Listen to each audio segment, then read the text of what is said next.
حضور علیہ السلام آگے بڑھے تو کچھ لوگوں کو دیکھا کہ وہ خون کے دریا میں ہیں اور ان کے پیٹوں میں پتھر ہیں.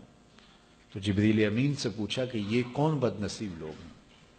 تو عرض کرنے لگے یا رسول اللہ صلی اللہ علیہ وسلم، یہ وہ بدبخت ہیں جو سود کھاتے تھے.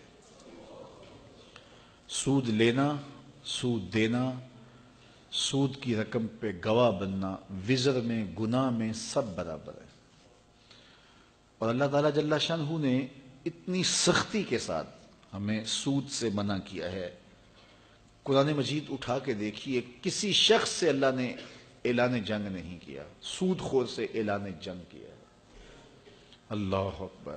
اور مجھے بتاؤ، جس کو اللہ جنگ کا چیلنج دے تو پھر اس کے پلے بچتا کیا ہے؟ اس کے پاس رہتا کیا ہے؟ اس کا سب کچھ لٹ جاتا ہے.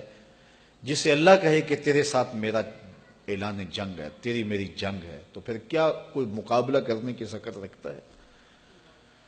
تو سود خور چین گوا بیٹھتا ہے، قرار لٹ جاتا ہے، باطن اجڑ جاتا ہے.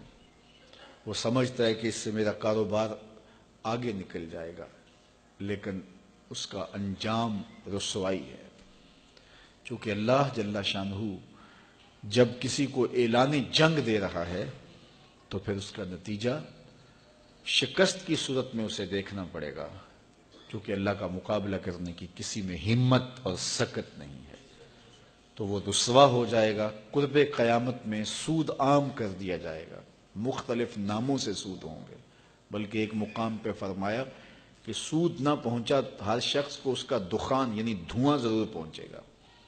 تو اس لیے بہت زیادہ احتیاط کرنے کی ضرورت ہے اپنے معاملات کو پاک رکھنے کی.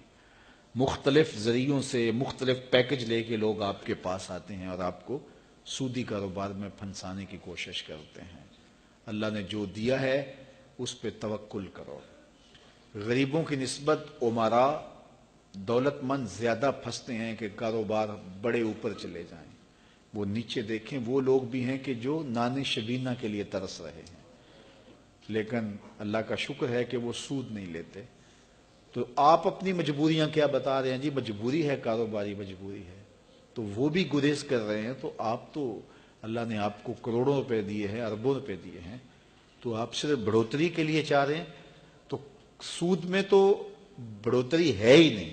سود تو مال کو برباد کر دیتا ہے اور برکت رزق سے اٹھا لیتا ہے، سکون چھین لیتا ہے اور قرار زائل کر دیتا ہے. اس لیے سود خوروں کو اس عذاب میں مبتلا دیکھا کہ وہ خون کے دریا میں تیر رہے ہیں اور غوطے کھا رہے ہیں اور ان کے پیٹوں میں پتھر ہیں اور پتھروں سے انہیں مارا جا رہا اور کچلا جا رہا ہے. اللہ اکبر.